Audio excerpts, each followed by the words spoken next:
Welcome to the African History Network show right here on 910 a.m. the Superstation, the Future Radio. I'm your host, Brother Michael Imhotep. It is Monday, October 25th, 2021, and we are live. Hope everybody's doing well. We had a great show on Sunday, so we're going to be rebroadcasting it on our Facebook fan page, The African History Network, The African History Network, and our YouTube channel, Michael Imhotep, Imhotep, throughout the week. So on yesterday's show, we talked a little bit about the documentary airing on MSNBC called Civil War, The Roots of Our Division. Civil War, The Roots of Our Division. And, we talk a lot about the Civil War Reconstruction here on this show, Jim Crow era, what happened after slavery ended. And I also teach a 10-week online course dealing with from the Civil War to the Civil Rights Movement and Black Power, 1865 to 1968. So the documentary was airing while our show was on the air on Sunday. So I did not get a chance to see it until after our show was over with. So I've gone through and watched it twice. We're going to talk about it some on today's show, and throughout the week, we're going to deal with different aspects of the documentary.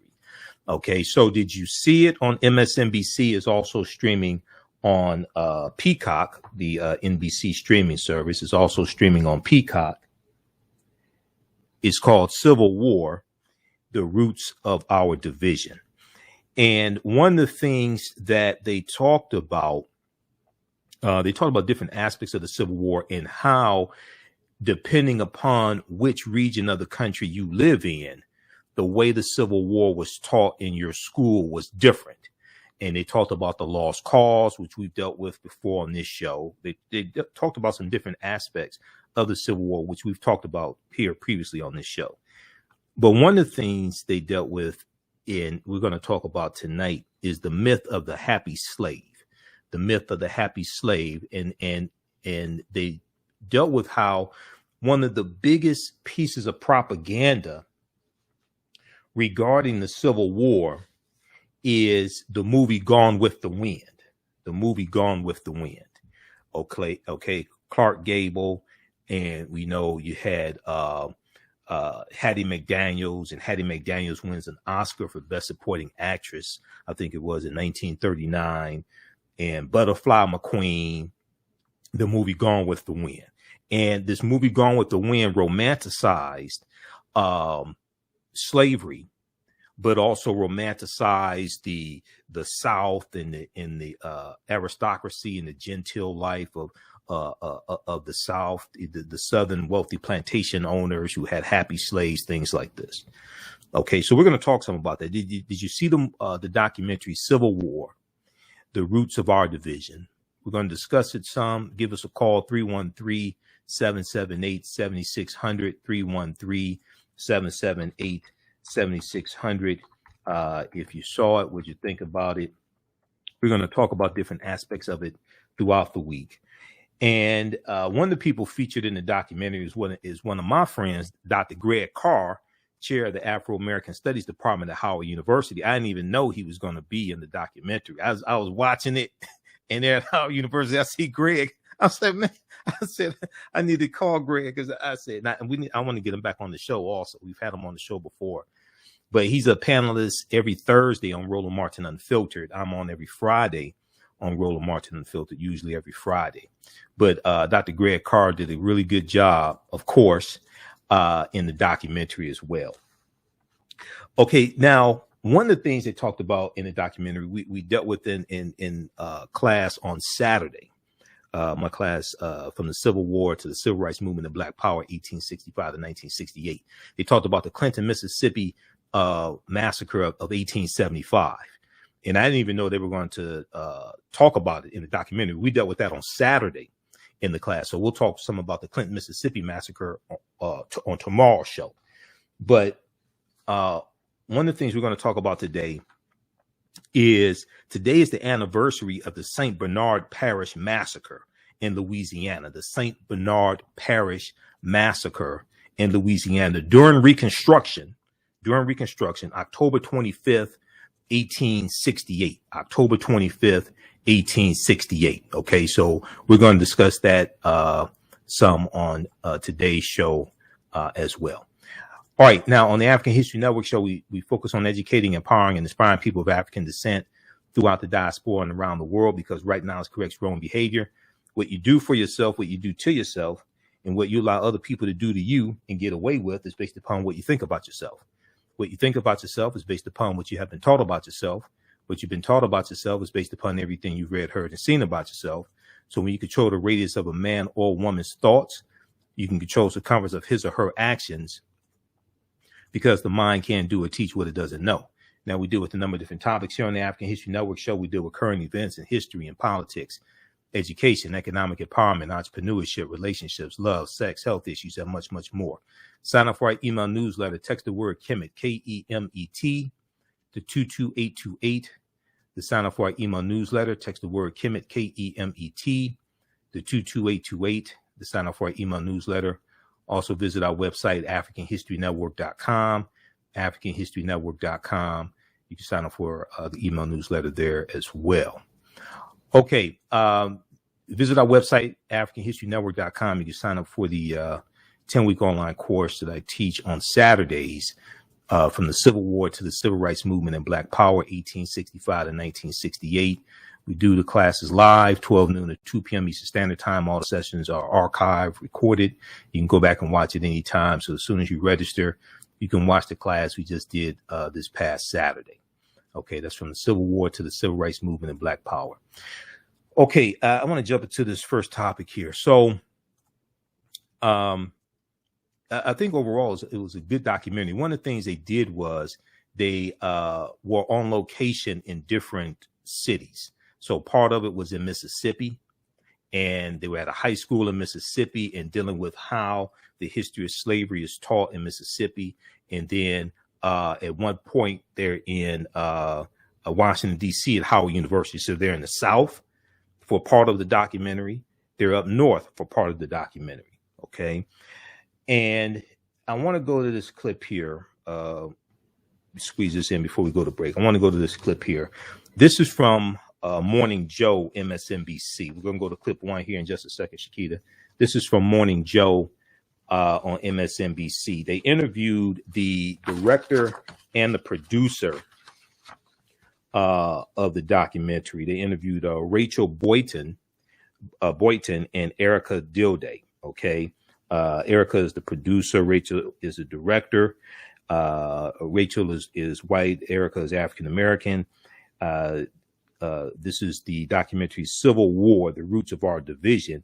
And this documentary looks at how Americans tell their version of the Civil War, how Americans tell their version of the Civil War and its legacy of slavery and racism. Now, we know the Civil War is 1861 to 1865, and the South secedes from the Union. The first state to secede from the Union is South Carolina, December 20th, 1860. And this is about 6 weeks after Abraham Lincoln becomes president-elect.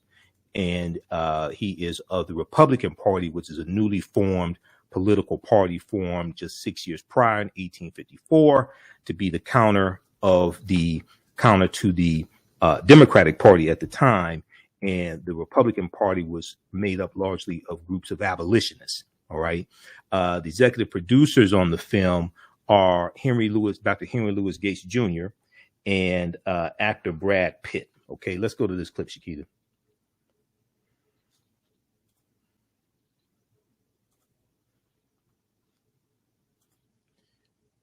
Okay, clip number one. Who we are as a nation.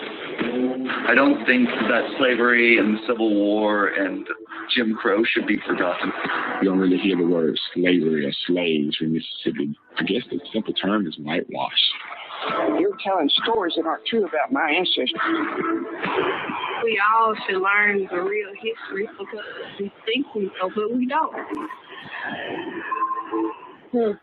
That was a look at a new Peacock original documentary on how the story of the Civil War is told across the nation. The film travels to classrooms in different states to investigate how the legacy of slavery and racism are taught. The documentary, entitled Civil War, premieres this Sunday at 10 p.m. Eastern right here on MSNBC. And joining us now, the film's writer, director, and producer, three-time Emmy nominee Rachel Boynton, and producer Erica Dilday. And it's good to have you both with us. Rachel, I'll start with you. Why this film now? Well, we started this film back in 2015. We started shooting in January of 2017, and it was prompted by the massacre in South Carolina at the Emmanuel AME Church. After that, I really started thinking about why it was that a portion of our country didn't believe that the war was about slavery. I hadn't been aware of that ahead of time. I didn't grow up in the South. And I decided to go to classrooms to look at how the war was being taught across the country. What were our children learning about their national narrative? You know, there's this wonderful moment in the film with Professor David Blight at Yale, and he talks about the lost cause actually winning. Talk a little bit about what it means to tell that story, that a certain narrative of the Civil War that in some ways redeems the South has in some ways won out and defined how we understand that horrific moment in the country's history. Yeah, Blight talks about how the taking over of that narrative actually took quite a bit of time after the war. We are prone to believe the stories we want to believe in this country. You can see it happening now after the insurrection on January 6th. You can see a new narrative emerging very quickly now. It's not taking as long as it used to with social media. But our tendency to want to create a story that feels good, or for the people in power to create a story that feels good to them, that's not new. So, Erica, this is obviously a subject that has taken on added focus with the debate over critical race theory and this idea of what should be taught in our nation's schools. As you know, you guys put together this project. What are you seeing? Why are you surprised that this particular one, it's certainly so timely, this has yet become such a political flashpoint, and certainly on the right, people have really embraced it? It doesn't actually surprise me. One of the things that I find most interesting is that people want to forget. They want to pretend that there were a lot of things that didn't happen. And it's hard for people to admit the evil and brutality that was part of this country's history and continues today. Erica, I had the unique experience of growing up in the North in New Jersey and learning a version of what happened in the Civil War, and then going to college in the South to a really good school with very well-educated people. And I found that many of my friends and classmates from the South had a completely different view of what happened in the Civil War. There was a sense of pride about the Confederacy. There was talk of the War of Northern Aggression. So what do you find? That was almost 30 years ago. What did you find now, as you said, to make this film about how the war is being taught in the South today? It's still very much the same from what I can see. And in fact, it's a point of pain for a lot of Southerners, Black Southerners, because they know that these are lies, and white Southerners because they don't want to admit the truth of what happened. I have been surprised to hear how many people still say slavery wasn't that bad for the slaves. Slaves were well taken care of, and this is this decade. People are still saying this. So in this clip from the documentary, a Mississippi professor recounts her family's history with racism and why she's trying to change the future. I grew up in a family in Mississippi. My dad was from New York. My mom's family was from South Mississippi. 90% white, 10% black, still segregated in the ways in which people in the communities live. But I was raised in a racist family, racist community at the time in which I grew up. Things have changed in a good bit now, but for me, I think they want to repeat that I feel responsibility with the profession that I've chosen to tell things accurately and to not repeat generational correctness with my own family.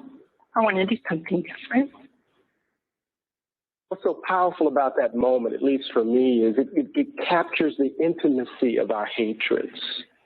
There's a sense in which it is rooted in our families, it's rooted in our loved ones.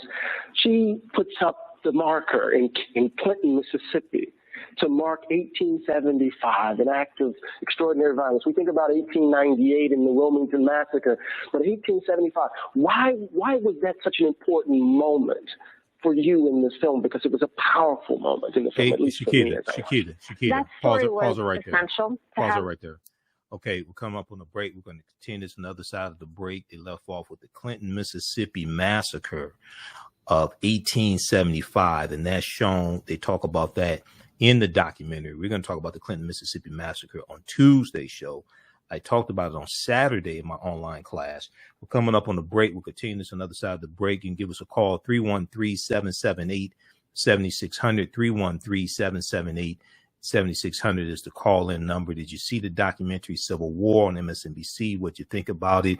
Do you have any questions regarding the documentary, etc.? You listen to the African History Network show right here on 910 a.m. Superstation, the Future Radio. I'm Michael Imhotep. We'll be back in a few minutes. Black on Purpose Television Network. Yes, Black on Purpose Television Network. All black, all positive, all the time. The largest black-owned streaming television network in the world, bringing our people together worldwide, controlling our messages, our stories, our way. Black TV the way it should be. Black music, Black history, and more. 30-plus channels, thousands of shows. Black on Purpose Television Network. Subscribe now. Gain knowledge in minutes from insightful summaries of progressive and socially conscious books. Blacklisted gives you access to curated content that'll satisfy your curiosity to learn and understand different perspectives. Empower yourself through inspirational and actionable ideas. It's easy to read or listen to on the go. Blacklisted. Empower yourself. Start your free trial today. Network show we deal with current events in history and politics, education, economic empowerment, entrepreneurship, relationships, love, sex, health issues, and much, much more. Unfortunately, many people confuse what racism is. Racism is a power structure. It was laws and policies that put us in this predicament. It's going to be laws and policies that take us out. So when you control the radius of a man or woman's thoughts, you can control the compass of his or her actions because the mind can't do or teach what it doesn't know. We have it all on 910 AM Superstation. 910, the Superstation, Detroit's only African-American talk radio. Welcome back to the African History Network show right here on 910 AM, the Superstation, the Future Radio. I'm your host, Brother Michael Imhotep. It is Monday, October 25th, 2021, and we are live. If you want me to do a presentation for your group or organization, be sure to email me at TheAHNShow at AfricanHistoryNetwork.com, TheAHNShow at AfricanHistoryNetwork.com. If you want me to do a presentation for your group or organization, your church, we know Kwanzaa is coming up, Christmas is coming up, Dr. King Day, Black History Month, etc. So contact me now so we can get those things scheduled, because I already got my first booking to speak for Black History Month in February. Okay, right before the break, we were talking about the documentary that aired on Sunday, October 24th, 10 p.m. On MSNBC. It's also streaming on Peacock, which is their streaming service. It's called Civil War, The Roots of Our Division. Civil War, The Roots of Our Division. Did you see the documentary? What did you think about it? I think it was interesting that they focused on high schools, and they were also at Howard University up north, but they were at a high school in Mississippi dealing with how the history of the Civil War and Reconstruction is taught. And one of the things that was talked about is that how, and they also went to a meeting of this pretty much senior citizens in Mississippi, and it was a meeting where they were talking about the Civil War, things like that. But a lot of people said that when it came to Reconstruction, very little time was spent in school talking about the Reconstruction period, which is extremely important because that deals with bringing the South back into the Union, rebuilding the South, integrating African Americans into society as well, into and gaining rights, some acquiring land, but integrating them into different aspects of society. This is the Reconstruction period, 1865 to 1877. Okay, and you're going to have the Freedmen's Bureau, the U.S. Bureau of Freedmen, Refugees, and Abandoned Lands. You're going to have the Freedmen's Bank, which collapses in 1874, is not properly funded, undermanaged. We know at one point towards the end, Frederick Douglass is put in charge of the Freedmen's Bank. He invests thousands. He puts thousands of dollars of his own money into the Freedmen's Bank to try to prop it up. But we're going to end up losing about $2.9 million worth of our deposits in the Freedmen's Bank. Just very quick recap. We're going to go back to the clip, Shakita, just a second here. Just back it up about 30 seconds or a minute. Quick recap on the Civil War. The Civil War in the U.S. began in 1861, actually starts April 12, 1861 with the attack on Fort Sumter in South Carolina. After decades of simmering tensions between northern and southern states over slavery, states' rights, and westward expansion, the election of Abraham Lincoln in November 1860, when he becomes president-elect, caused 7 southern states to secede from the Union and form the CSA, Confederate States of America. 4 more states are soon going to join. When Lincoln gives his inaugural address, March 4th, 1861, he says that he has no intention of ending slavery in states where slavery already exists, because he's trying to stop more states from seceding from the Union. He's trying to keep the Union together. And the Civil War was not fought to free the slaves. The Civil War was fought to bring the South back into the Union, keep the Union together. After the Emancipation Proclamation of January 1st, 1863, the purpose of fighting the Civil War is going to shift from keeping the Union together to freeing the slaves. And this is going to cause backlash like the July 1863 New York City draft riots, which we talked about last week before last in my class, the New York City draft riots. Okay, where poor white men are revolting against having to be drafted in the Civil War. And now you're talking about freeing the slaves, and they're saying the slaves are going to take our jobs, and they're killing African Americans. They're destroying businesses, attacking federal property. It reminds you of the January 6th insurrection, that 1863, July 1863 New York City draft riot. There was also a draft riot in Detroit, and there's also one in Boston. Okay. So then in March of 1863, during the Civil War, there was a big race riot here in Detroit in 1863. We know there was one in 1943 during World War II. There was also one in 1863 during the Civil War as well. We may talk about that later this week. So the Civil War, the war between the states, as the Civil War was also known, ended in Confederate surrender, April 9th, 1865. General Robert E. Lee surrenders to Ulysses S. Grant at the Appomattox Courthouse in Virginia. And this, for all practical purposes, ends the U.S. Civil War. The conflict was the costliest and deadliest war ever fought on American soil, with some 620,000 of the 2.4 million soldiers killed, millions more injured, and much of the South left in ruin. There were a lot of poor, destitute white people after the Civil War ended. And one of the things that the U.S. Bureau of Freedmen, Refugees, and Abandoned Lands was doing, or the U.S. Freedmen's Bureau, one of the things they were doing was also, in addition to helping African Americans, former slaves, they were also helping poor, destitute white people as well. Okay. All right. Let's go back to this clip, Shakita.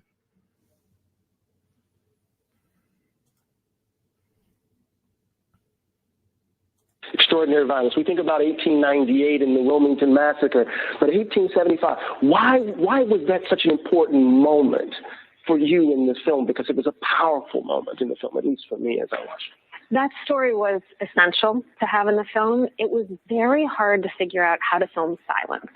There's a lot of silence in this country around very important events.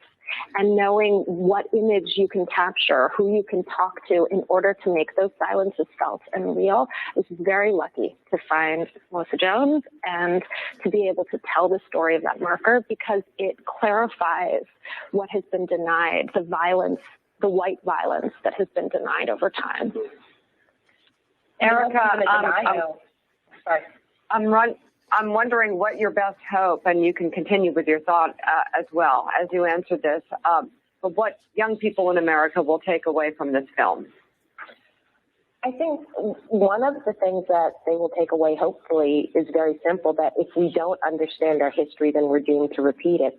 And also that we will never be able to heal and to come together as a nation if we don't talk about the issues that have divided us and talk about them honestly and openly. We just don't do that. Rachel Boynton and Erica Tilday, thank you both very, very much for being on this morning and for doing this. The documentary Civil War premieres this Sunday at 10 p.m. Eastern on MSNBC and is streaming right now on Peacock. Thank you both very much. Okay. All right. Thanks, Shakita. Okay. So you can stop the clip. Okay. All right. So that's from Morning Joe. Is it? Okay. Yeah. Okay. Thank you. That's from Morning Joe, MSNBC. That is from Friday, October 22nd. 2021. The name of that clip is A Point of Pain. A Point of Pain for a Lot of Southerners. Doc looks at how Americans frame their Civil War stories. A point of pain for a lot of Southerners.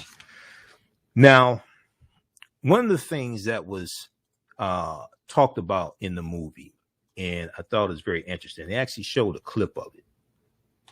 We're going to go to clip 2 in just a second here, Shakita. They showed a clip of from Gone with the Wind, okay? And from my understanding, this is probably the most watched movie in history. And Birth of a Nation may be right behind it. I'm not sure. Because Birth of a Nation, February 8th, 1915, Birth of a Nation from D.W. Griffith was also talked about in the film as well, because that movie takes place during slavery, the Civil War, and Reconstruction. Okay. And that movie helps to basically rejuvenates the Ku Klux Klan, because the second incarnation of the Ku Klux Klan is going to be created in October of 1915 by the Reverend William Joseph Simmons, who sees the movie Birth of a Nation and is inspired to rejuvenate the Ku Klux Klan. Okay. He was a Christian minister, so-called Christian minister, and he rejuvenates the Ku Klux Klan. Okay.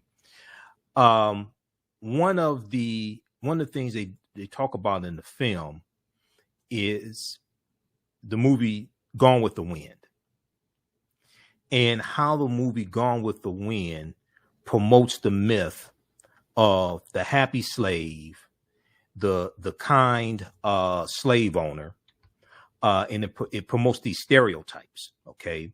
And something else that they hit on in the documentary is people, and it was Dr. It was an African-American female professor. Her name will come to me in a minute. I think it was Erica Jackson. They talk about how some white people go to plantations where, like, they have plantation tours and things like this in the South.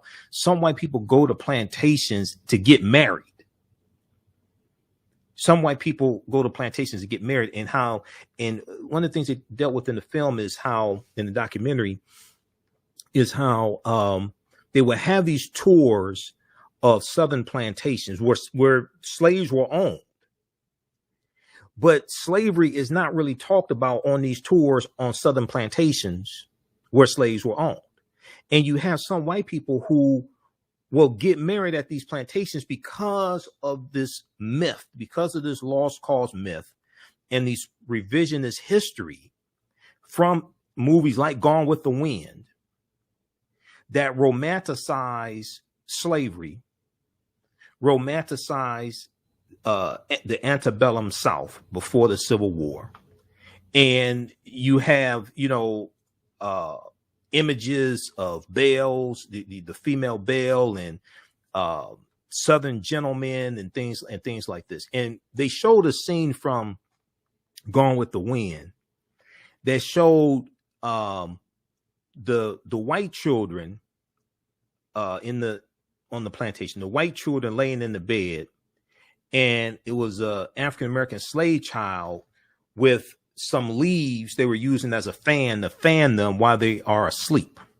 Okay, now I've seen Gone with the Wind before. It was a long time ago. My mom watched the movie and I watched it. This is years ago. I may have seen it. I know I've seen it once. I don't know if I've seen it twice because I don't watch a lot of slave movies. But I don't remember that scene in the movie, but they showed it in the documentary. Okay, and one of the things they dealt with in the film was this myth of the happy slave. Okay, now when we look at very quickly here, when we look at Reconstruction, let me pull this other clip up here, this other segment. When we look at Reconstruction, then we're going to go to this clip here, this second clip. Reconstruction is 1865 to 1877.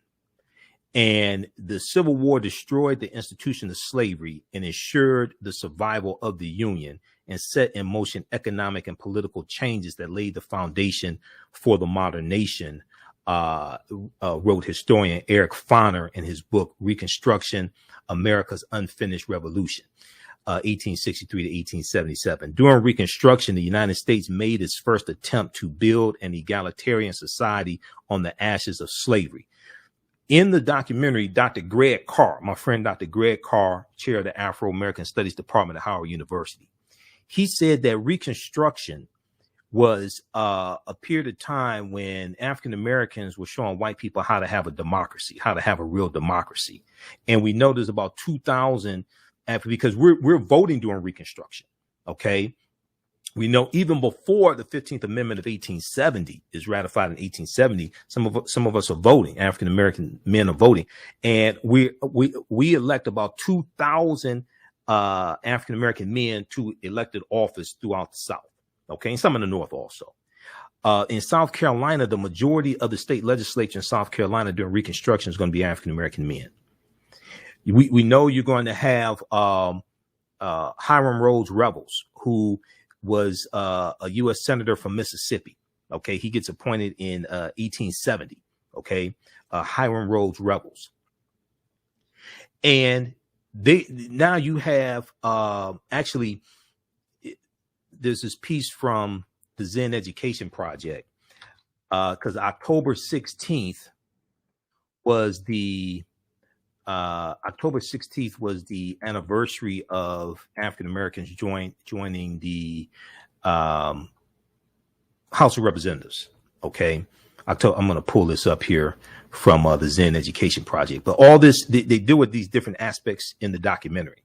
So if you haven't seen it, go watch it. But Dr. Greg Carr dealt with how Reconstruction was a period of time where African Americans are showing white people how to have a real democracy. And we're gaining rights. You have the 1866, the Civil Rights Act of 1866. You have the 14th Amendment of 1868, 15th Amendment 1870. Okay, October 19th, 1870, first African Americans elected to House of Representatives. October 19th, 1870. And then you're going to have Hiram Rhodes Revels, who gets appointed to the U.S. Senate because It wasn't until about 1913 or 1914 that people started voting for U.S. senators. Prior to that, for about the first 104 years, it's the state legislature that is appointing U.S. senators. Okay, people didn't vote for U.S. senators originally. October 19th, 1870, first African Americans elected to the House of Representatives, and this is something that's talked about in the documentary because it deals with the Reconstruction period. And then after Reconstruction ends in 1877 with the Compromise of 1877, where the Republicans and the Democrats conspire to let Rutherford B. Hayes become president, because neither Rutherford B. Hayes nor Samuel J. Tilden, who is the Democratic candidate, have enough electoral college votes to become president. So there's a backroom deal made where the Democrats say that they'll let Rutherford B. Hayes become president if he removes the Union troops out of the South, the remaining Union troops out of the South. And he does this. Okay, removes them out of Louisiana and South Carolina, the remaining Union troops out of the South, that allow the white supremacists in the South to take back full control of the South and the political structure. And then you're going to start seeing in 1890, 1895, 1898, 1901, you're going to see them rewriting their state constitutions to codify white supremacy. Before they start rewriting the state constitutions, you're going to see them in segregating schools, segregating in the 1880s, segregating schools, segregating streetcars, public accommodations, things like this. Then you're going to see the rewriting of the state constitutions. 1890 Mississippi, 1895 South Carolina, 1898 Louisiana. In Louisiana, when they rewrite their state constitution, they institute a 9-3 majority in the for felony convictions. Okay, Louisiana. When they rewrite their state constitution, we talked about this in the class the previous time I taught the class. We dealt with this. So in Louisiana, African Americans could sit on juries. Okay, African Americans could sit on juries. So what they did in Louisiana in the state constitution is that instead of you having to be convicted by a 12-0, a unanimous jury, like for a felony conviction, instead of you being convicted unanimously, to nullify a small number of African Americans on a jury, they wrote into the Louisiana state constitution a 9-3 majority. So if you are accused of a crime and you go, say you're accused of murder, and you go to trial, and it's 3 African Americans on the jury, and they say he's not guilty, but 9 white people say he's guilty, you're found guilty. That was written into the Louisiana State Constitution of 1898. This piece right here from Equal Justice Initiative, EJI.org. Louisiana disenfranchises Black voters and jurors, May 12, 1898. Okay. And that 9-3 majority rule in Louisiana stayed in effect until about 20. It was changed decades later to a 10 majority. Okay.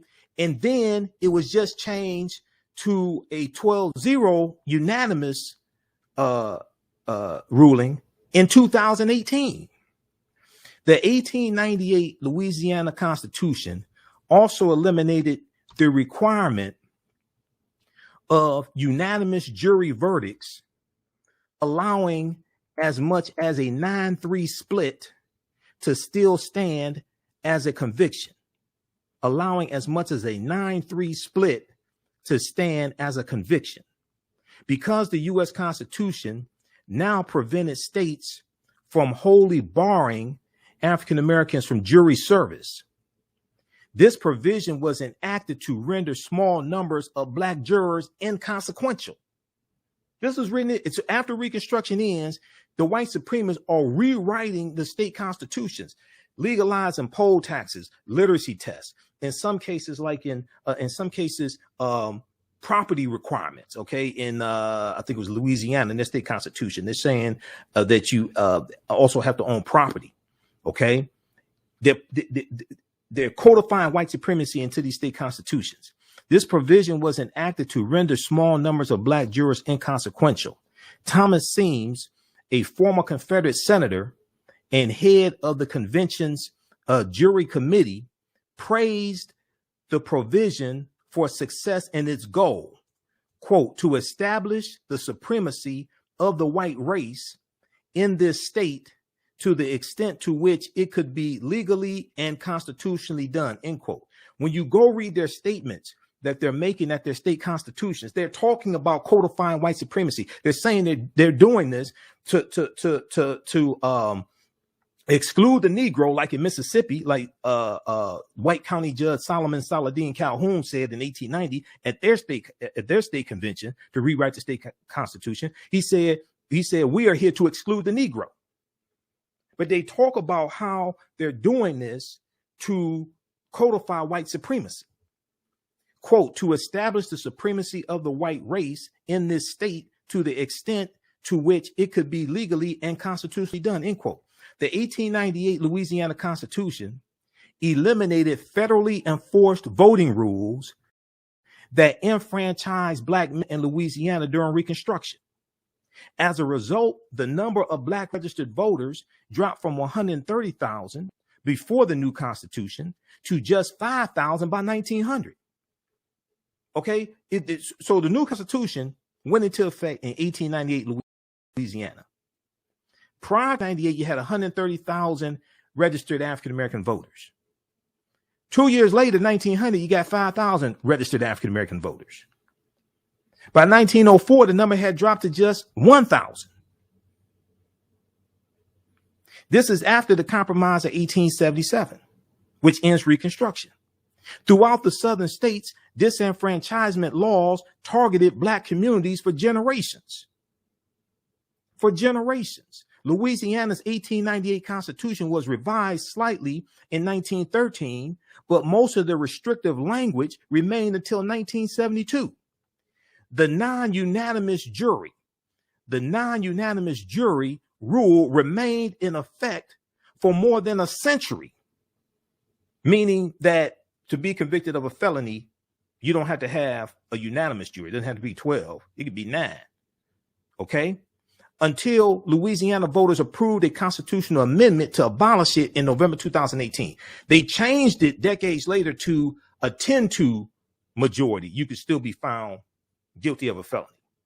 It wasn't changed until a unanimous ruling by the jury, 12-0, until November 2018.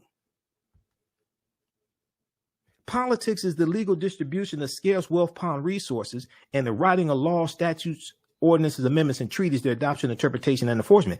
This is a legacy of slavery, Jim Crow segregation, racism, white supremacy, coded into the laws. This was in Louisiana. Louisiana also has one of the highest poverty rates in the country. Louisiana is also where Angola prison is. Louisiana is also where Angola prison is as well. Okay, now I want to go to this second clip here. Now, this is from the Golden Girls, okay? This is from the Golden Girls, and this was, you remember Blanche on the Golden Girls. Blanche was from the South, and her family would former slave owners, plantation owners, things like this. And this is a debate. Don Cheadle is on the Golden Girls, but I don't think we knew who Don Cheadle was back then in the 80s. But this is a debate over the Confederate battle flag of Northern Virginia that people call the Confederate flag. Okay, it's not the Confederate flag, it's the Confederate battle flag of Northern Virginia under General Robert E. Lee's army. The flag that's on the Dukes of Hazzard car, okay, General Lee, that's the name of the car, named after a white supremacist slave owner who committed treason against the Union to fight against the Union. That flag, there were 3 flags that flew over the Confederate States of America from 1861 to 1865. That flag that's on the General Lee car was not one of those flags. Let's go to this clip, Shakita.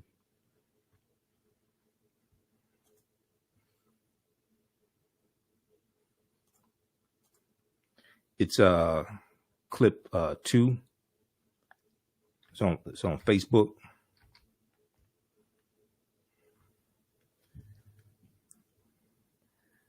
Okay. Wait up. You're not hanging that flag in here. Well, of course I am. Blanche, do you know what this flag represents? This flag belonged to Big Granddaddy Hollingsworth. He used to bring it to all our fine old Southern family picnics where all the cousins would gather. Everybody was courteous and mannerly, and gentlemen would ask ladies for the favor of a dance. And Cousin Rex would be home on vacation from Colonel Bob's school for bad boys. Now I get it. This is just good old-fashioned fun. Yeah. Okay, well, say, how about on Tuesday nights we hang the Nazi flag, hire an oompa band, and dress you up like Eva Braun? This is not the same as the Nazi flag. Yeah, well, it is to me, Blanche. But when you look at this flag, you see some Southern fairy tale with a guy who looks like Burl Ives dressed in a white suit, tipping his hat to you, saying, "Evening, Miss Blanche." Evening. Sorry, Roland, you were making a point. That's not funny, Blanche. Well, that's ancient history, and you know it. Things aren't like that anymore. You did the right thing, Love. I did? I did the right thing. I did? Yeah.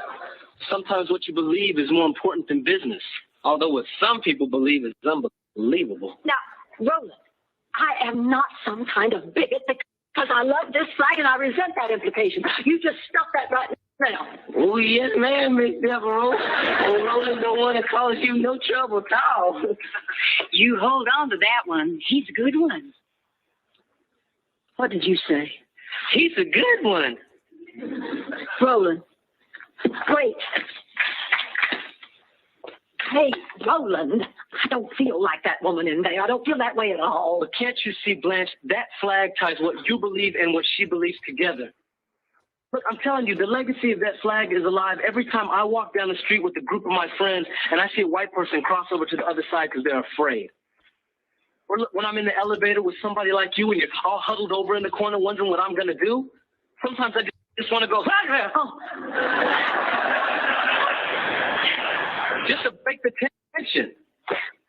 So please don't tell me about that flag. I've battled that flag all my life. Look, Roland, I'm sorry. I'm sorry for everything you have been through. But what am I supposed to do? What am I supposed to think about all my family, all my friends?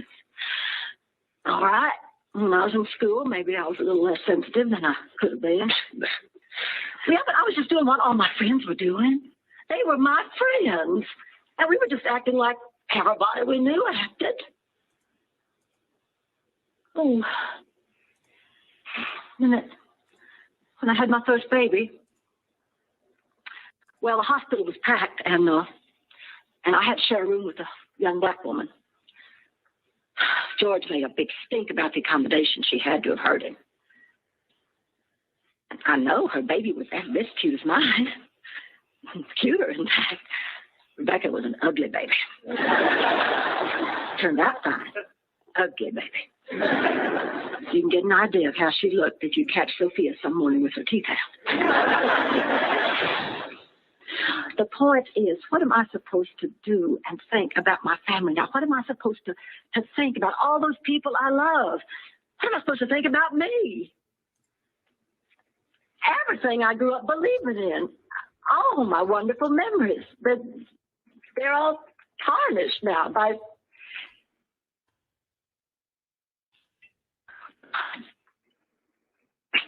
the truth. I owe you an apology. No. Will you stay? Blanche, you really have to start listening to me when I tell you something is bothering me. And I'll try to understand why some of these things mean so much to you. Look, the whole world is messed up right now, and I would like to see that get better. But in order for that to happen, white people are going to have to start making positive assumptions when they see people of color. And people of color could make positive assumptions when they see white people. Okay. All right. Okay, so that was from the Golden Girls from the 80s. I got to look at the exact date. I'm not sure. But that ties into the attachment to the Confederate battle flag, which is attached for some people who grew up in the South to memories of stories they heard from their father, grandfather, great-grandfather, their families attached to their family, also is tied to how that family may have treated African Americans or what they said about African Americans when we weren't around, things like that. All that can be connected. And for many people, when you start dealing with the truth and the real history of slavery and the real history of the Civil War, why it was fought, things like this, it causes a conflict with, okay, now how do I look at my family? How do I look at my mother, father, especially if they're still alive? How do I look at my family? And so this is why the real history has to be taught. This is why you hear me say numerous times, America must have a massive history lesson. America must have a massive history lesson. Okay, those watching on Facebook and YouTube, keep watching. We're going to keep going for a few more minutes. Be sure to visit our website, AfricanHistoryNetwork.com. If you'd like this type of information, you register for the 10-week online course that I teach on Saturdays, 12 noon to 2 p.m. Eastern Standard Time, from the Civil War to the Civil Rights Movement and Black Power, 1865 to 1968. So a couple of the slides that I showed are from the class, because I do a PowerPoint presentation. We have book references, articles, video clips. We do this 12 noon to 2 p.m. on Saturdays. We do the sessions live. All the sessions are archived. You can go back and watch it anytime. You can see me. I can't see you. There's a live chat in the class also, so you can ask questions. As soon as you register, you can watch the class we just did this past Saturday. Okay, we're going to keep going for a few more minutes here. We'll continue this discussion on Tuesday's show, because tomorrow we'll talk about the Clinton, Mississippi massacre of 1875, which they talked about in the documentary. I want to get into the segment here dealing with happy slaves here in just a minute. Okay, right now, let's correct wrong behavior. Is not over till we win. Wakanda forever. We'll talk to you tomorrow. Peace. Okay, stand by, everybody. Stand by. Also, if you like this type of information, you can support the African History Network, $, the AHN show through Cash App, $, the AHN show through Cash App, also through PayPal, paypal.me / the AHN show, paypal.me / the AHN show. We're here six days a week. Almost said 7. Now we're here 6 days a week. So let's keep doing the research, stay on the air, keep broadcasting, etc. And when you do it through Cash App, our official Cash App account is $, the AHN show, SHOW. It'll say Michael and show my picture there. These other ones here are fake African History Network Cash App accounts. Okay. So this is our official one. I just posted the link here so you can register for the class. Okay. If you need me to post it again, let me know. But you can also visit AfricanHistoryNetwork.com, and it's right on the homepage of our website, AfricanHistoryNetwork.com. Okay. The class I teach on, let me see. Hold on. That's the wrong link. Let's see. AfricanHistoryNetwork.com. We'll post it right here. Okay. The class I teach on Sundays is Ancient Kemet, the Moors, and the Ma'afa, understanding the transatlantic slave trade, what they didn't teach you in school. Okay. Kemet being one of the original names for Egypt. So we do this one on Sundays. Ancient Kemet, the Moors, and the Ma'afa, understanding the transatlantic slave trade, what they didn't teach you in school. And we deal with thousands of years of history and what leads up to the transatlantic slave trade taking place. Next class is Sunday, October 31st, 12 noon to 2 p.m. Eastern Standard Time. Same format. And we do the sessions live. All the sessions are recorded. And we deal with ancient Egypt, ancient Kemet, Nile Valley region of Africa, 800-year occupation of Europe by the Africans known as the Moors, what leads up to the transatlantic slave trade taking place. And we deal with the transatlantic slave trade. The second class, from the Civil War to the Civil Rights Movement and Black Power, that class basically picks up where the first class, Understanding the Transatlantic Slave Trade, leaves off. Because there was so much information that I have to cover in the class, I couldn't do it all in the first one. In the way that 1865 to 1968 needs to be dealt with, I need to go through in each class, analyze about a 10-year period of history. So I created that second class so we could go in and do more analysis of that crucial period of time. Okay, so you can register for this one as well. All right, let's continue here. I want to deal with this myth about the happy slave. And we may talk about this some more on tomorrow's show also. There's a good piece from history.com that deals with some myths about slavery. Okay, some myths about slavery. And we're going to reference that some here. And also we'll may look at this tomorrow. Okay. And then during the week, we'll also look at some myths about Reconstruction, because Reconstruction is not talked about a lot. The history of Reconstruction is not talked about a lot. And that's a really crucial period of time. Okay. So there's a good article from history.com, which is the official website of the History Channel. The most damaging myths about slavery debunked. The most damaging myths about slavery debunked. And let me pull this up here. And in the documentary, you heard a lot of these myths about slavery and people trying to, especially a lot of white people in the South, trying to discount the severity of slavery or how America benefited from slavery, even if you had white people who didn't own slaves. Okay.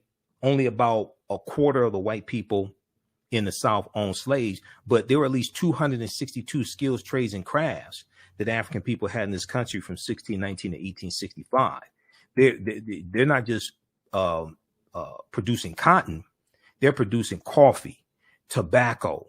They're producing all different types of crops that are being sold in stores, and people are consuming. They're producing vegetation and growing livestock, all these things. So even if people didn't own slaves, they still benefited from the crops and the products and things like this that slaves are producing. And they're building, and white people are building businesses around this also. Okay. And then you look at the insurance companies that take out insurance policies on slave ships, but also on slaves on the plantations. So if we look at this here, and what you see when you study this, you're going to see how slave labor contributed to the economy. Okay. Contributed to the GDP of this country. This article is from May 3rd, 2018. I want to go quickly here to myth number, I think this is myth number 2. Okay. Weren't some slaves happy to be taken care of? Weren't some slaves happy to be taken care of? Now, this also ties into stereotypes of African Americans and caricatures, because the South is presenting this distorted image of slavery where the slaves were childlike and naive and couldn't take care of themselves. So the benevolent slave master takes care of them and they're almost like part of the family. And this is depicted in the movie The Birth of a Nation, which is on YouTube. Okay. It's a 3-hour silent movie. It debuts February 8th, 1915, directed by D.W. Griffith. The first 30 days that the movie's out is called The Klansman, because the movie The Birth of a Nation was based upon the novel by the Reverend Thomas Dixon, and it was called The Klansman, and the Ku Klux Klan are the heroes of the movie. So such misconceptions about slavery don't come out of the blue. American culture has long been deeply threaded with images of Black inferiority, and even nostalgia for the social control that slavery provided. This is why I attack the negative stereotypical images of African Americans that still persist today, because the way you treat a people is largely based upon what you've been taught about a people. What you've been taught about a people is based upon what you've read, heard, and seen about a people. Okay. So we have to understand how these images impact how people see us and treat us, but also how we see ourselves as well. Power is the ability to define and shape reality and have other people accept your definition of reality as if it were their own, as Dr. Wade Noble teaches us. On the eve of the Civil War in 1861, white supremacists such as Confederate Vice President Alexander Stephens stressed that slavery would be the cornerstone of their new government. Slavery would be the cornerstone of their new government, which would be based, quote, upon the great truth,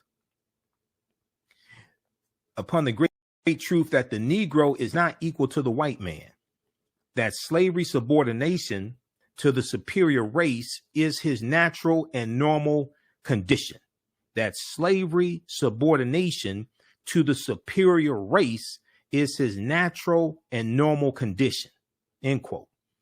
This is Alexander Stephens, okay, Vice President of the Confederacy.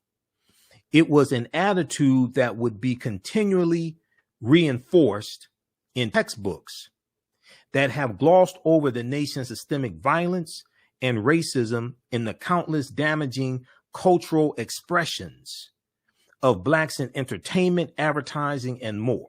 The caricatures, the Uncle Ben, the Aunt Jemima, okay, the minstrel shows, 1828, 1829, T.D. Rice, Thomas Dartmouth Rice creates the minstrel shows.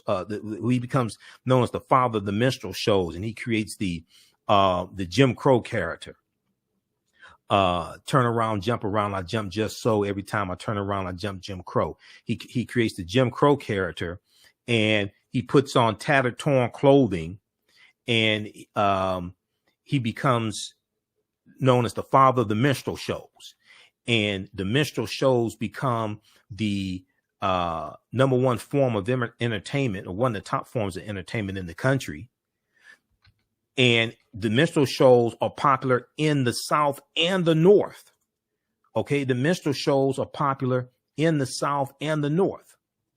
And what happens is that you're going to have other white men who see this, and the Jim Crow character, he puts on a blackface also. Okay, so he puts on blackface, and he adopts a Southern dialect imitating enslaved Africans, and they portray them on stage as being dim-witted, docile, obedient.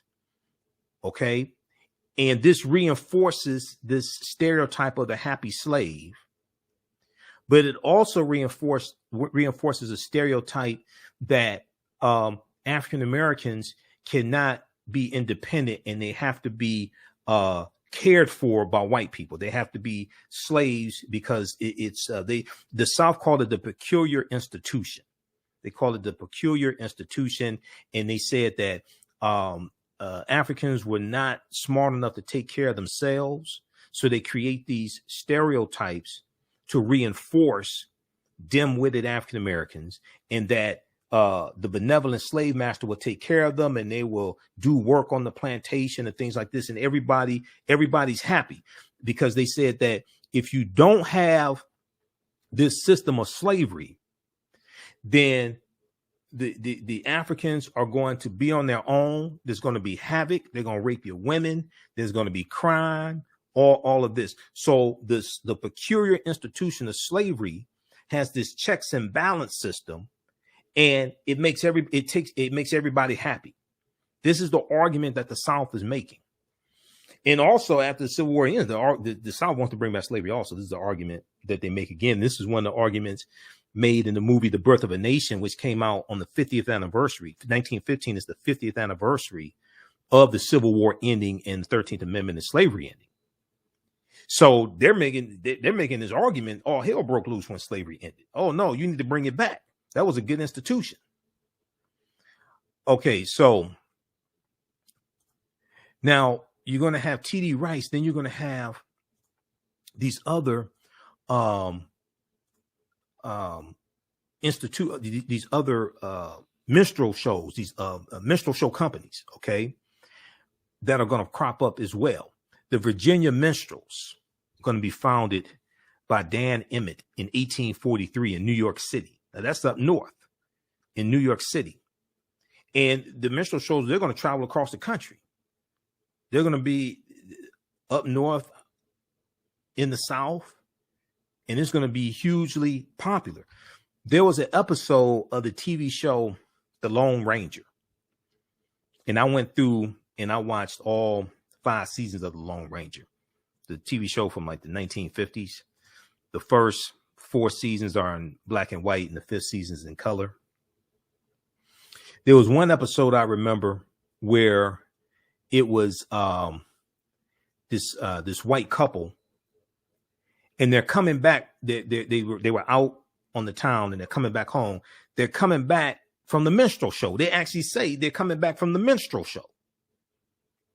But, you know, watching it as a child, you know, you may not know what it is, but I saw it maybe 5-6 years ago because I was going through doing research on Bass Reeves, the legendary black lawman who is believed the character of the Lone Ranger is based upon.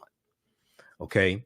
So I was doing research. So I'm watching it as an adult. I know exactly what they're talking about, minstrel shows. History of the Jim Crow dance. The Jim Crow dance was a dance that started on the plantation as a result of dancing being outlawed in 1690. Now, this comes from the documentary Ethnic Notions. I'm not sure which colony they're talking about because because you're dealing with colonies. You're not dealing with states in 1690 here in the U.S. You're dealing with colonies. Okay. But dancing was said to be crossing your feet by the church. So the slaves created a way of shuffling and sliding to safely glide around the laws without crossing their feet. There's a documentary called Ethnic Notions. Came out in 1986. It's narrated by Esther Roll, who was Florida Evans on Good Times. And they talk about the origins of the Jim Crow character in this documentary. There are other sources on it also. You can check the Jim Crow Museum at Ferris State University. They're online. Ferris State University, Jim Crow Museum. But the slaves had a saying for their cunning in skirting the law: will about and turn about and jump just so. Every time I will about, I jump Jim Crow. So this is where the Jim Crow character comes from. Okay, now if we go back quickly here, because I have to get out of here, to this piece here on happy slaves. It was an attitude that would be continually reinforced in textbooks that have glossed over the nation's systemic violence and racism, and in countless damaging cultural expressions of African Americans in entertainment, advertising, and more. Because the dehumanization of African Americans has always been entertainment for this country. We can go back to the minstrel shows. We can go back to the songs. We can go back to nursery rhymes and stories that we tell children and books and things like this. You have like Eeny, Meeny, Miny, Mo and things like that. You look at the origins of a lot of this. A lot of these stories they would tell their children. They have a racial connotation. In the period immediately before and just following the Civil War, benign images and paintings and illustrations presented the old plantation as a kind of orderly agrarian paradise where happy, childlike slaves were cared for by their beneficent masters. You could say benevolent masters as well. Pop culture stereotypes such as the mammy, the coon, the sambo, and the tom emerged and persisted well into the 20th century, permeating everything from advertising like Aunt Jemima and Uncle Ben, not Ben Carson, but Uncle Ben Rice, okay, the box of Uncle Ben Rice, to movies, to home decor items like pictures, salt and pepper shakers, and lawn ornaments, like the black jockey lawn ornaments, which was really ridiculing African-American jockeys because African-American jockeys used to dominate horse racing. The first Kentucky Derby was ran in 1875. 14 of the 15 jockeys were African-American jockeys. We used to dominate horse racing. Oliver Lewis won the first Kentucky Derby. I've done an entire lecture dealing with when black men dominated horse racing. Oliver Lewis won the first Kentucky Derby. He was 19 years old. Okay. His trainer was named Ansel Williamson. Oliver Lewis was a former slave, but also his trainer, Ansel Williamson, was an older African-American man. He was a former slave. We dominated horse racing, and there was a concerted effort to force us out of horse racing.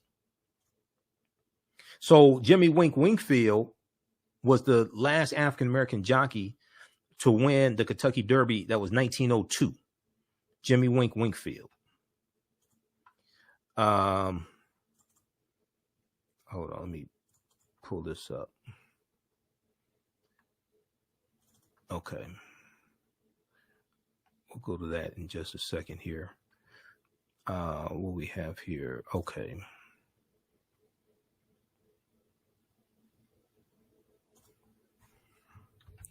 This is Oliver Lewis.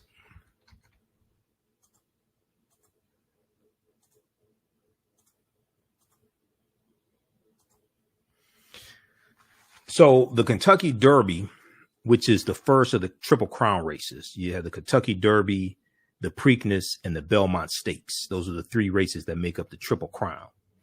Oliver Lewis wins the Kentucky Derby, the first Kentucky Derby, May 17th, 1875. The odds were good that a black jockey would win. Yeah, the odds were very good that a black jockey would win.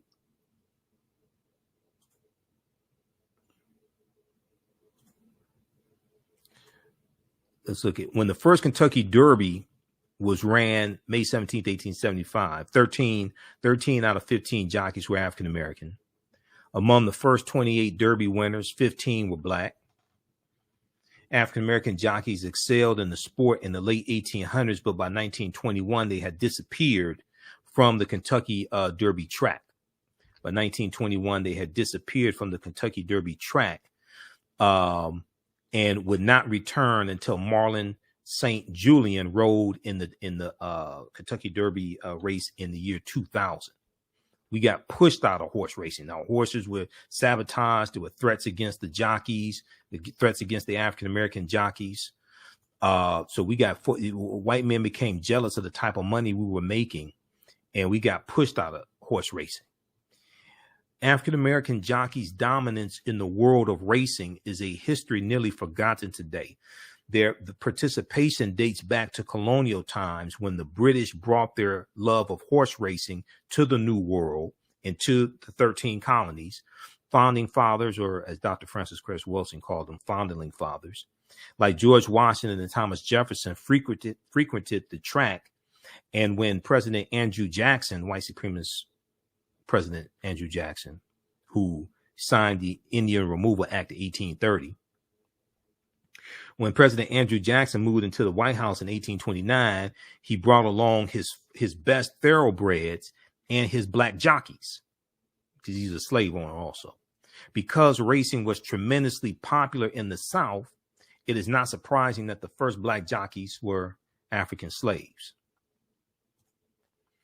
So as long as we was making money for slave owners, it was gravy. But then when we start making money for ourselves, and these guys were large, even though they were short in stature, these guys were larger than life. These guys were making some real money. And like a lot of white people got jealous of the type of fortunes they were making, and conspired against them. Okay, let's continue here.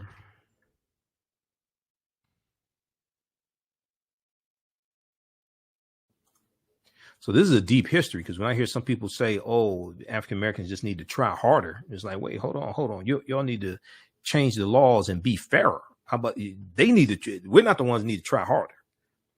That's our history of focusing on being twice as good and trying harder. No, you need to level the playing field and be fairer and not sabotage us.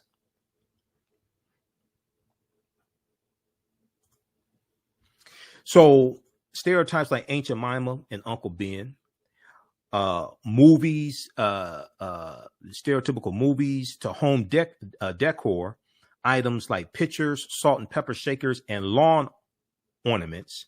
Okay, that lawn ornaments of black jockeys with the lanterns.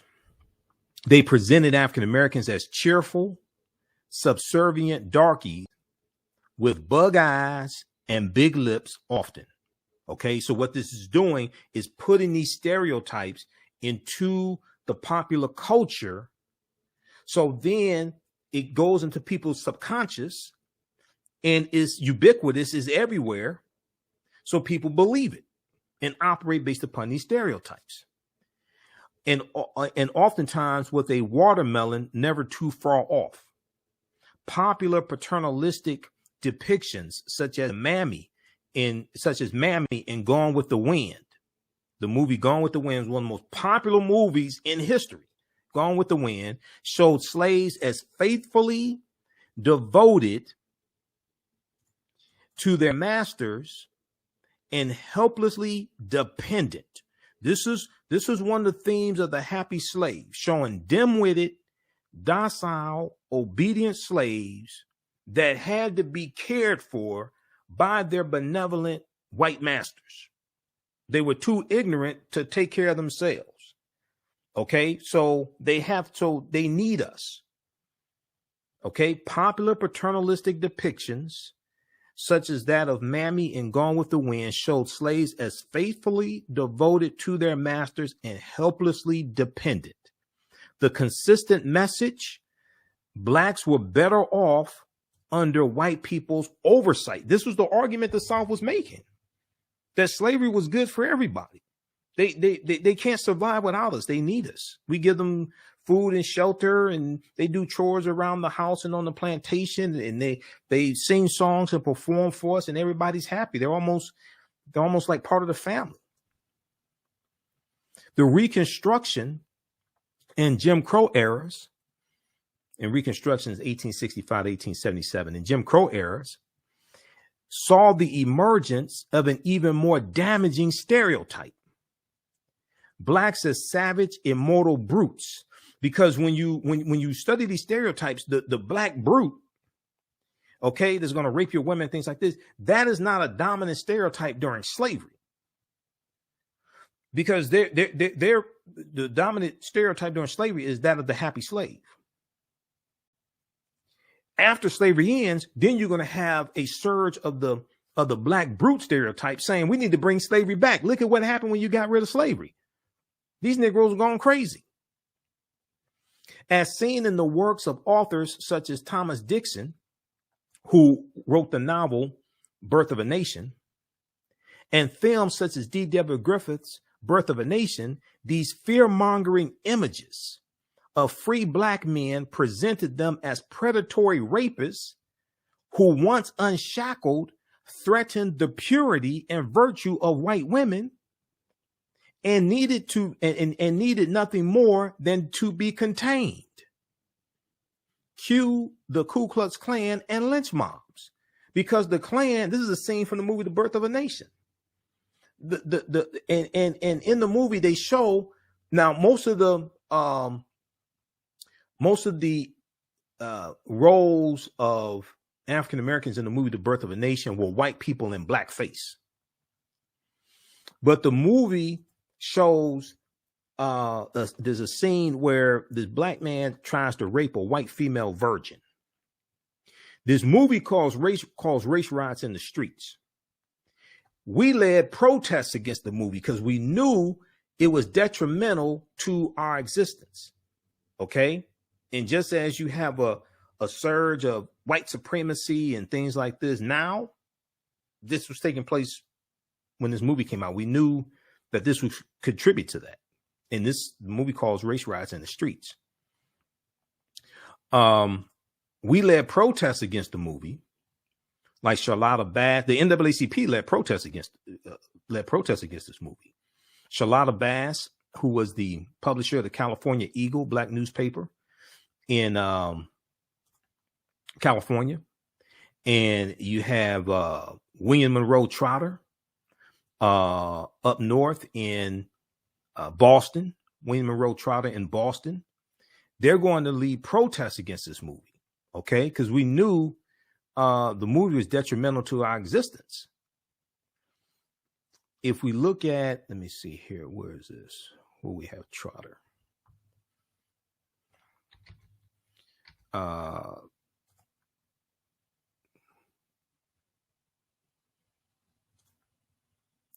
Let me show this. I think we have Trotter in here. Yeah, okay. We have it here. So this is now you can watch The Birth of a Nation on YouTube. It's 3 hours long. It's a silent movie. It has captions, so get ready. The movie promoted the happy slave image and helped rejuvenate the Ku Klux Klan. Now, TheRoot.com, and I'm not a big fan of The Root, but they do have some good articles every now and then. TheRoot.com had an article from March 1st, 2015, how Black America rallied to stop the racist film, The Birth of a Nation. How Black America rallied to stop the racist film, The Birth of a Nation. And we talked about this on Sunday show. We used to know when we were being insulted and protest against that. Today, the TV show Empire, because I've done a lecture, Empire Strikes Black, the propaganda of the media. The TV show Empire is like The Birth of a Nation. I mean, this stereotypical TV show. It's not on the air anymore, thank God. This stereotypical TV show, like The Birth of a Nation was. The NAACP led protests against the movie The Birth of a Nation, but they gave Empire NAACP Image Awards. The NAACP led protests against The Birth of a Nation in 1915, but they gave Empire NAACP Image Awards. Charlotta Bass, editor of the West Coast's oldest black newspaper, the California Eagle, had sounded the alarm some days before in a telegram to NAACP headquarters, warning about a hideous film that was wowing white filmgoers in Los Angeles. Now, California comes into the Union in about 1849, right about 1849 or so, as a free state. Okay, because California was part of Mexico, and the U.S. gets California, Arizona, New Mexico, Colorado, Utah, Nevada as part of the Treaty of Guadalupe Hidalgo of 1848, which is the treaty that ends the Mexican-American War of 1846 to 1848. Okay, so you're looking at California coming in as a free state, and you're looking at this movie playing in Los Angeles, California. And by the way, Los Angeles, half of the people that founded Los Angeles were Afro-Mexicans. Okay, Afro-Latinos, Afro-Mexicans. When you study the origins of Los Angeles, California. Leaders of the 6-year-old New York-based organization, because the NAACP was founded in 1909, so that's 6 years old at the time. Leaders of the 6-year-old New York-based organization, led mainly by white philanthropists, sprang into action through lobbying, letter writing, and litigation. The NAACP spearheaded a campaign that for most of the rest of the year saw them and their allies in the African-American press trying to outrun the publicity juggernaut that turned the movie The Birth of a Nation into the talk of the nation. It turned The Birth of a Nation into the talk of the nation. The movie The Birth of a Nation venerated the Ku Klux Klan in a post-Civil War Armageddon in which beastly black men, with the support of white northern conquerors, preyed upon southern white women, and where ignorant black men elected into office made a mockery of governance. Because one of the things that the movie does, one, all the negative stereotypes of African Americans are depicted in the movie. Two, it shows, just as we talked about October 19th, 1870, African Americans are elected into the U.S. Congress. Okay. Well, what it did was the movie attacked African American men who were in Congress and showed them as being ignorant, because many of them were former slaves. So a lot of white people, Democrats and Republicans, a lot of them resented these former slaves now being in Congress, voting on laws and writing laws that white people have to abide by. Okay. In U.S. Congress and in the state legislatures. October 19th, 1870, first African Americans elected to the House of Representatives. Black Republicans won 3 of the 4 congressional seats in South Carolina. Joseph H. Rainey, Robert C. DeLarge, and Robert B. Elliott. Hiram Rhodes Revels had been elected in 1869 and seated in 1870. Actually, Hiram Rhodes Revels, he's appointed by the state legislature of Mississippi because voters are not voting for the U.S. Senate at this time. It's not until about 1913, 1914 that people start voting for the U.S. Senate. So it's going to be the Mississippi state legislature that appoints Hiram Rhodes Revels. The Reconstruction era of the United States is one of the most important, yes, misrepresented or ignored periods in history, which was one of the themes of the documentary Civil War, The Roots of Our Division on MSNBC. They talked about how very little attention traditionally has been paid in schools dealing with Reconstruction. They'll talk about slavery ending and slaves being freed and everybody lives happily ever after, but don't deal with the Reconstruction era. Though often overlooked in classrooms across the country, Reconstruction was a period where the impossible suddenly became possible. But then white supremacy reared its ugly head and said, not today. Then white supremacy reared its ugly head and said, not today. So we said, we're going to come back and this is not over with. Okay, read this piece here from history.com. The most damaging myths about slavery debunked by Uhuru Williams. It's a brilliant brother, brilliant historian, Uhuru Williams. The most damaging myths about slavery debunked. This is from history.com, official website of the History Channel.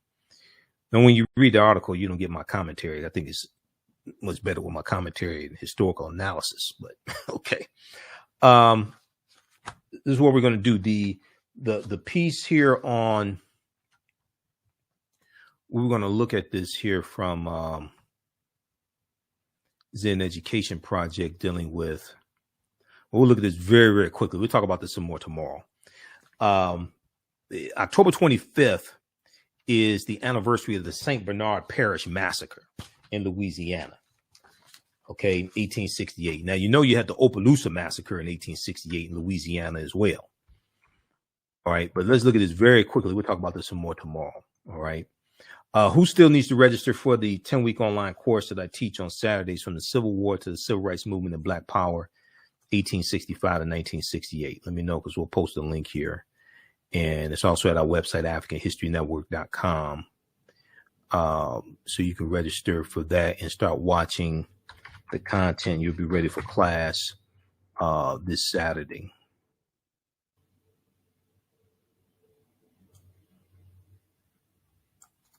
Let me post this. And then we have some bonus information there as well. How you doing, Fly Girl?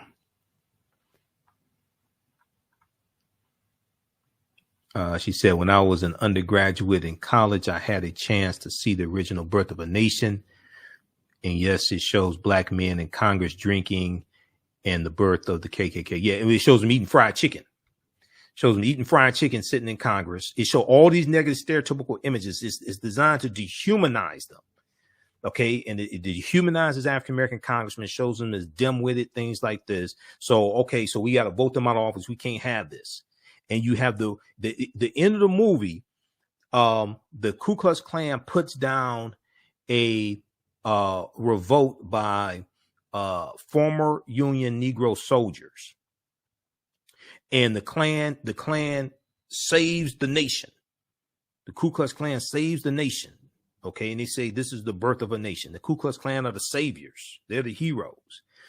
The movie was so popular that in newspapers where there were ads for the movie The Birth of a Nation, the Ku Klux Klan would oftentimes take out recruiting ads in the newspaper next to the ad for the movie The Birth of a Nation. This is how the movie helped rejuvenate the Klan. Okay. If we look at this here,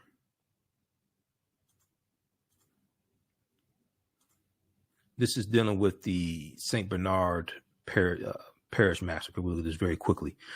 October 25th, 1868. Today's the anniversary. Following the Civil War, as freedmen gained the right to vote, former slaves, as freedmen gained the right to vote, white Democrats of the St. Bernard Parish in Louisiana and throughout the South were afraid of losing their majority and thus their power to thwart Reconstruction efforts. Now, what we're going to see during Reconstruction is we're going to see political violence inflicted upon African Americans, but the parties have switched now. Now the party inflicting the political violence are the Republicans. The party of the domestic terrorists, the party of the white nationalists is now the Republicans. In the January 6th insurrection is a continuation of the U.S. Civil War. The January 6th insurrection is a continuation of the U.S. Civil War, and you have to understand the party realignment that takes place beginning with the Lily White movement in 1928, and the party realignment that takes place is not just African Americans switching from the Republican Party to the Democratic Party. It's a lot of Southern segregationist Democrats leaving the Democratic Party going to the Republican Party, like Strom Thurmond. And others are going to be defeated and ran out of Congress, and others die, things like this. But you have a party realignment. It's not just African Americans switching from the Republican Party to the Democratic Party. It's also white people switching. The segregationists, many of them are going to go to the Republican Party. Now, in late October of 1868, armed groups of white men mobilized to suppress the recently emancipated voters in the hopes of regaining their way of life,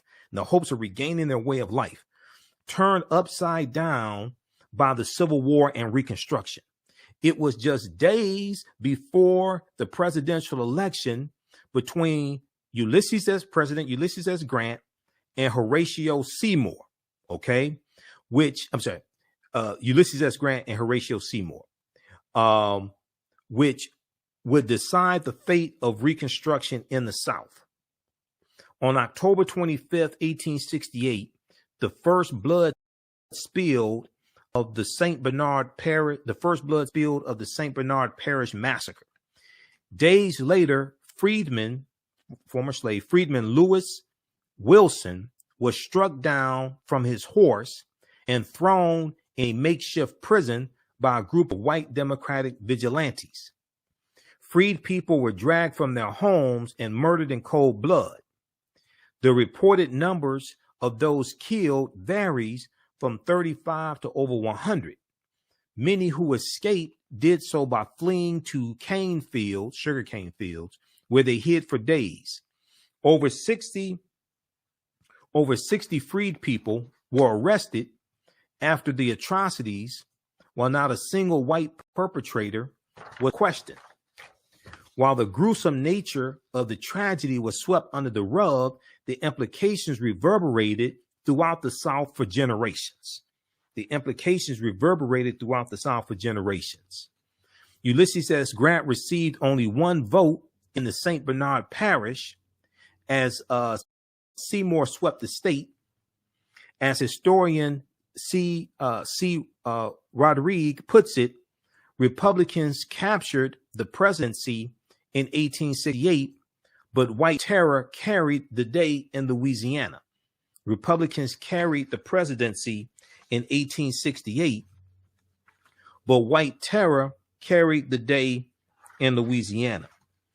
Despite the federal investigation, no one was arrested for the killing of freed African Americans. African American survivors identified white neighbors as their assailants, but no justice was sought. Instead, more than 60 freed African Americans were arrested by local authorities and vigilantes for the killing of Pablo San Feliu, Feliu. Over time, the massacre faded in obscurity. To this day, its only physical reminder is the tombstone of Pablo San Feliu located in St. Bernard Cemetery, which reads, Pablo Sanfilou assassinated by slaves, incited by carpetbag rule, died October 1869. Okay, and this is a picture of the tombstone. So they're blaming the slaves. Oftentimes we got blamed for these massacres and things like this taking place. We weren't the ones that started these. There's some cases where we're defending ourselves. But we ain't the ones that started this. Sees on Sanfilou's tombstone misrepresent the circumstances surrounding the death. The incorrect date suggests that it was erected a significant amount of time after the massacre, perhaps memorializing his death as if he were a martyr. The engraver referred to the freed people as slaves, but this after slavery ended. The engraver referred to the freed people as slaves, most importantly, by placing blame on carpetbaggers. The derogatory term applied to Northerners and outsiders who migrated to the South during Reconstruction. Okay, they were called carpetbaggers.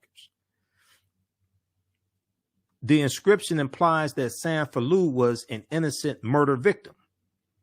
But so they said that they were killed by slaves, but this is 1868. It's after slavery ends. The entry was prepared by St. Bernard Parish High School teacher Chris Dyer on the 150th anniversary of the massacre. Dyer is the author of Unraveling a Forgotten Massacre in My Louisiana Hometown. A history teacher discovers a racially driven rampage that still haunts his students' lives. Okay, a history teacher discovers a racially driven rampage that still haunts his teachers' lives. And also the 1868 St. Bernard Parish Massacre, Blood in the Cane Fields by History Press. Okay, read the rest of this here. We may talk a little bit about this some more tomorrow. But this is the St. Bernard Parish Massacre in Louisiana. Took place October 25th, 1868. Who has never heard of this before? Took place October 25th, 1868, during Reconstruction.